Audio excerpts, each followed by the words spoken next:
കൊറോണയ്ക്ക് ശേഷം മനുഷ്യരെല്ലാം ഒരു തരത്തിലുള്ള വല്ലാത്ത വീർപ്പുമുട്ടലാണ്, സാമ്പത്തികമായും ശാരീരികമായും. ഞാനൊരു പക്ഷേ ഇന്ന് സംസാരിക്കുന്നത് 1-ാം തീയതിയാണ്. അപ്പോൾ ഈ 1-ാം തീയതിയുടെ പ്രത്യേകത, 1-ാം തീയതി തുടങ്ങി 10-ാം തീയതി വരെയുള്ള ശരാശരി മലയാളികളെല്ലാം ഈ ലോണുകളുടെ ഈ പിടിമുറുക്കത്തിലാണ്. 5-ാം തീയതി ഒരു ലോണ്, 4-ാം തീയതി ഒരു ലോണ്, 2-ാം തീയതി ഒരു ലോണ്, ഇങ്ങനെ വളരെ സ്ട്രഗിൾ പീരീഡാണ് ഒരു 10-ാം തീയതി വരെയുള്ള ദിവസങ്ങൾ. ഇങ്ങനെ ഈ ദിവസങ്ങളെ കടന്നു പോകാൻ തന്നെ ഭയങ്കര പ്രയാസമാണ്. ഇങ്ങനെ ജീവിതത്തിൽ ഭയങ്കര എന്താ പറയില്ല, ടെൻഷനൊക്കെ ആയിട്ട് വീട്ടിൽ നിന്ന് ഇറങ്ങുകയാണ്. ആ സമയത്താണ് ഒരു ചായ കുടിക്കാൻ തോന്നുന്നത്. അങ്ങനെ ചായക്കടയിലേക്ക് ഇങ്ങനെ നടക്കുന്ന സമയത്ത് ഒരാൾ, ചേട്ടാ 2 ടിക്കറ്റ് എടുക്കൂ എന്നാണ് എന്നോട് പറയുന്നത്. ഞാൻ പറഞ്ഞു, 1 ടിക്കറ്റ് എടുക്കാനുള്ള മാനസികാവസ്ഥ ഇല്ലാത്ത എന്നോട് 2 ടിക്കറ്റ് എടുക്കൂ എന്ന് പറയുന്ന അയാളെ കണ്ടപ്പോൾ എനിക്ക് ഭയങ്കര ദേഷ്യം തോന്നി. ചേട്ടാ ജീവിക്കാൻ പാട് വിട്ടുകൊണ്ടിരിക്കുക. ഇത് കേട്ട് കഴിഞ്ഞപ്പോൾ അയാൾ പറഞ്ഞു, ചേട്ടാ എനിക്ക് ചേട്ടനോട് പറയാനുള്ളൊരു കാര്യം എന്താ വെച്ചാലേ, ഞാൻ കച്ചവടം തുടങ്ങിയിട്ടുള്ളൂ. എൻ്റെ സന്തോഷത്തിലാണ് ചോദിച്ചത് 2 ടിക്കറ്റ് എടുക്കാൻ, ഒരെണ്ണം എടുത്താലും മതി.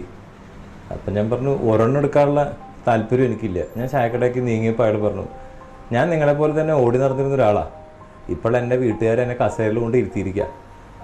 ഈ കൊറോണയ്ക്ക് മുമ്പ് വരെ ഞാൻ ട്രാവൽസിൽ രാത്രിയും പകലില്ലാതെ എനിക്ക് സ്വന്തമായി 3 വണ്ടികളുണ്ടായിരുന്നു.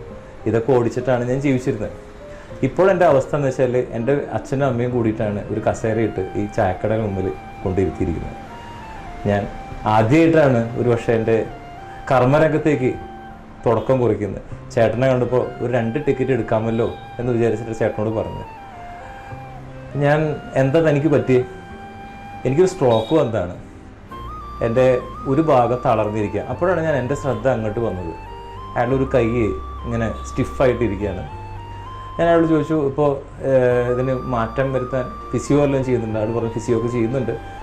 ഇന്നാണ് ഞാൻ എൻ്റെ ജീവിതത്തിൽ ഒരു സാമ്പത്തികമായിട്ട് എൻ്റെ അച്ഛനമ്മയെ സഹായിക്കാൻ വീണ്ടും ഇറങ്ങി പുറപ്പെട്ടിട്ടുള്ളത്. അപ്പോൾ ചേട്ടൻ എന്നെ സഹായിക്കണം. ഞാൻ ചായ കുടിച്ച് ഇറങ്ങുമ്പോൾ ഞാനൊരു ലോട്ടറി എടുത്തു. ആ ചായക്കടയിൽ നിന്ന് ഇറങ്ങി വരുന്ന എല്ലാവരും ഓരോ ലോട്ടറി എടുത്തു. ഈ വിൽക്കുന്ന ലോട്ടറികൾ ഓരോന്നും കുറയുന്നത് അവൻ എണ്ണിക്കൊണ്ടിരിക്കുകയാണ്. ഞാൻ തിരിച്ച് വണ്ടി ഓടിച്ച് വരുന്ന സമയത്ത് വീണ്ടും അവൻ പറഞ്ഞ ഒരു പോയിൻ്റാണ് എന്നെ സ്ട്രൈക്ക് ചെയ്തത്. അവൻ ഇങ്ങനെയാണ് പറഞ്ഞത്, ചേട്ടൻ വണ്ടി എടുത്ത് പോകുന്ന കാണുമ്പോൾ എനിക്ക് കൊതിയാവാണ്. ഞാനും ഇതുപോലെ വണ്ടി ഓടിച്ചിരുന്നു. എനിക്കൊരു ബുള്ളറ്റും ഉണ്ടായിരുന്നു. എനിക്ക് ജീവിതത്തിൽ ഏറ്റവും വലിയ ആഗ്രഹം എന്ന് പറയുന്നത് നടക്കാൻ പറ്റുക എന്നുള്ളതാണ്. ഈ സ്റ്റിക്കില്ലാതെ നടക്കുക, അച്ഛനെ അമ്മയുടെ സഹായം ഇല്ലാതെ നടക്കുന്ന ഒരു ദിവസം.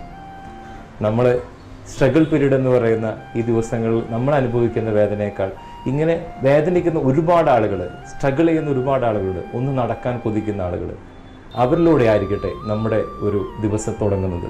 അത്തരത്തിലുള്ള ചിന്തകളിലൂടെ ആയിരിക്കട്ടെ ഒരു ദിവസം തുടങ്ങുന്നത്. എല്ലാവർക്കും ശുഭദിനം.